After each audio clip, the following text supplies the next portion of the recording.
നമസ്കാരം. ഇത് ആരണ്യകത്തിൻ്റെ ഒരു ചെറിയ വീഡിയോ ആണ്. കേരളത്തിലെ ക്ഷേത്രങ്ങളിൽ വളരെ വ്യാപകമായി വളരെ മാരകമായിട്ടുള്ള ഒരു സംഭവം നടക്കുന്നുണ്ട്. അത് നിങ്ങളെ ചൂണ്ടിക്കാണിക്കുന്നതിന് വേണ്ടിയാണ് ഈ വീഡിയോ ഉപയോഗിക്കുന്നത്. അതുകൊണ്ട് തന്നെ അർഹിക്കുന്ന ഗൗരവത്തോടു കൂടി പരമാവധി ആളുകളിലേക്ക് ഈ വീഡിയോ എത്തിക്കണം എന്ന് വിനീതമായി അഭ്യർത്ഥിക്കുന്നു.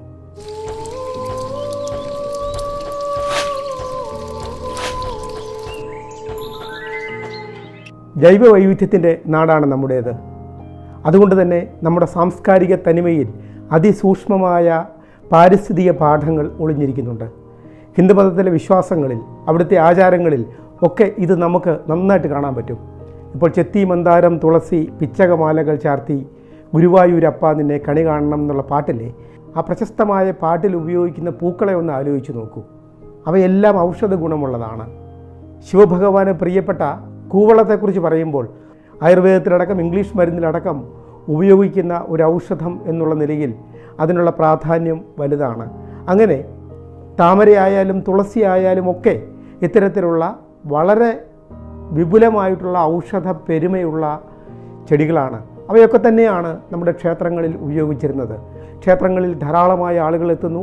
അവരവിടുത്തെ തീർത്ഥമായും അവിടുത്തെ പ്രസാദമായും അരവണയായും ഒക്കെ അവിടെ നിന്ന് ഇതൊക്കെ വാങ്ങി കഴിക്കുന്നുണ്ട്. അതുകൊണ്ട് തന്നെ പ്രകൃതിയിൽ നിന്നുള്ള ഏറ്റവും ശുദ്ധമായ സാധനങ്ങൾ, പറ്റുമെങ്കിൽ ഔഷധ ഗുണമുള്ളത് അവർക്ക് കൊടുക്കണം എന്നാണ് നമ്മുടെ പൂർവികർ കരുതിയിരുന്നത്. പക്ഷേ ഇന്നിപ്പോൾ കേരളത്തിൽ വളരെ വ്യാപകമായി നമ്മുടെ ക്ഷേത്രങ്ങളിൽ ഉപയോഗിച്ച് വരുന്ന ഒരു പൂവാണ് അരളി.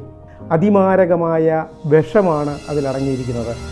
പക്ഷേ യാതൊരു തത്വദീക്ഷയുമില്ലാതെ, ആരും ചോദിക്കുവാനും പറയാനും ഇല്ലാത്ത രീതിയിൽ കേരളത്തിലെ ഏതാണ്ട് മുഴുവൻ ക്ഷേത്രങ്ങളിലും ഇത് ഉപയോഗിച്ച് വരുന്നുണ്ട് എന്ന ഖേദകരമായ വസ്തുതയാണ് ഞാനിവിടെ പങ്കുവയ്ക്കുന്നത്. നെറിയം ഒളിയാണ്ടർ എന്നാണ് ഈ അരളിയുടെ ശാസ്ത്രീയ നാമം. പല സ്ഥലങ്ങളിൽ അതിന് പല പേരുകൾ പറയുന്നുണ്ട്.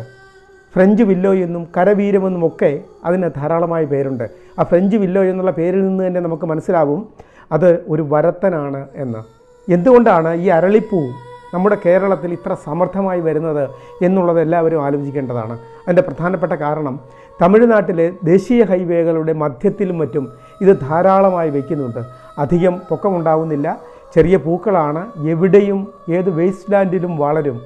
ഈ കാരണങ്ങൾ കൊണ്ടാണ് അവിടെ ഈ അരളിച്ചെടികൾ വെക്കുന്നത്. കാണാൻ തീർച്ചയായും നല്ല ഭംഗിയുള്ള ചെടികളാണ്. അതുകൊണ്ട് തന്നെ ഈ അരളിച്ചെടിയുടെ പൂക്കൾ അവിടെ നിന്ന് ശേഖരിച്ച് കേരളത്തിലേക്ക് എത്തിക്കുന്നു. അത്തപ്പൂ ഇടുമ്പോൾ അടക്കം, കേരളത്തിലെ ക്ഷേത്രാരാധനയ്ക്കടക്കം, കേരളത്തിലെ ദൈനംദിന പൂവിപണിയിൽ ചൂടപ്പം പോലെ വിറ്റുപോകുന്ന ചെടിയാണ് ഈ അരളി എന്നുള്ളത്. നമ്മുടെ ക്ഷേത്രങ്ങളിലെ പരമ്പരാഗതമായ പൂക്കളിൽ ഒരിക്കലുമില്ലാതിരുന്ന അരളി ഇപ്പോൾ ക്ഷേത്രങ്ങൾക്കുള്ളിലേക്ക് സ്ഥാനം പിടിച്ചിരിക്കുന്നു. നിവേദ്യങ്ങളിൽ പോലും അത് ഇട്ട് ജനങ്ങൾക്ക് കൊടുക്കുന്ന കാഴ്ച, ഞെട്ടിപ്പിക്കുന്ന കാഴ്ച നാം കാണുന്നുണ്ട്. യഥാർത്ഥത്തിൽ ഒരു 10-14 അരളിയുടെ പൂവോ ഇലയോ ഒരു മുതിർന്ന ആൾ കഴിച്ചാൽ അയാൾ തൽക്ഷണം മരണപ്പെടും. അതിൻ്റെ ഒരു ഇലയോ പൂവോ പോലും ഒരു കുട്ടിയുടെ മരണത്തിന് കാരണമാകുമെന്നാണ് വൈദ്യശാസ്ത്രജ്ഞന്മാർ പറയുന്നത്.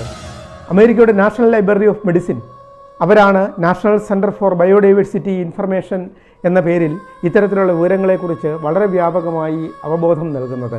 അവർ പറയുന്നത് ഇത് ഫാറ്റലായ മരണകാരണമാകുന്ന ഒരു സസ്യമാണ് എന്നാണ്.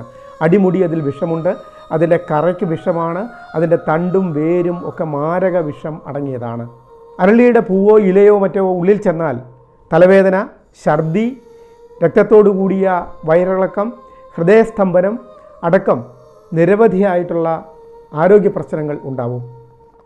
കാർഡിയാക് ഗ്ലൈക്കോസൈഡ് എന്ന ഒരവസ്ഥയാണ് ഇതുകൊണ്ട് സംജാതമാകുന്നത്. ഒറിയാൻഡ്രിൻ, ഒറിയാൻഡ്രോസൈഡ്, നെറിയോസൈഡ്, തെവറ്റിൻ, തെവറ്റോക്സിൻ എന്നിങ്ങനെ നിരവധിയായ വിഷകാരികൾ ഈ ചെടിയിൽ അടങ്ങിയിട്ടുണ്ട്.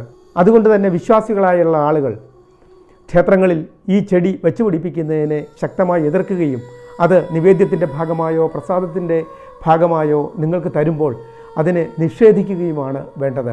നമ്മുടെ ദേവതകൾക്കും ഈ വിഷപ്പൂ അർച്ചിക്കപ്പെടേണ്ടതുണ്ടോ എന്നുള്ളത് ഭക്തരായ ആൾക്കാരാണ് പറയേണ്ടത്. ആരണ്യകത്തെ പോലെ ഒരു പരിസ്ഥിതി ചാനലിനെ സംബന്ധിച്ചിടത്തോളം അത് മനുഷ്യൻ്റെ ഉള്ളിൽ ചെല്ലുകയും മനുഷ്യനുമായി അത് ഇടപഴകുവാൻ അവസരമുണ്ടാവുകയും ചെയ്യുന്നത് ആശങ്കപ്പെടുത്തുന്നതാണ്. അതുകൊണ്ടാണ് നിങ്ങളുമായി ഈ വിഷയം പങ്കുവയ്ക്കുന്നത്.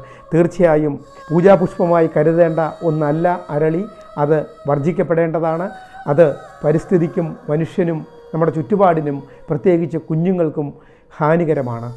ഈ വീഡിയോ എല്ലാവരും അർഹിക്കുന്ന ഗൗരവത്തോടുകൂടി മറ്റുള്ളവരിലേക്ക് എത്തിക്കണം എന്ന് അഭ്യർത്ഥിച്ചുകൊണ്ട് ഈ എപ്പിസോഡ് ഇവിടെ പൂർണ്ണമാകുന്നു. നന്ദി, നമസ്കാരം.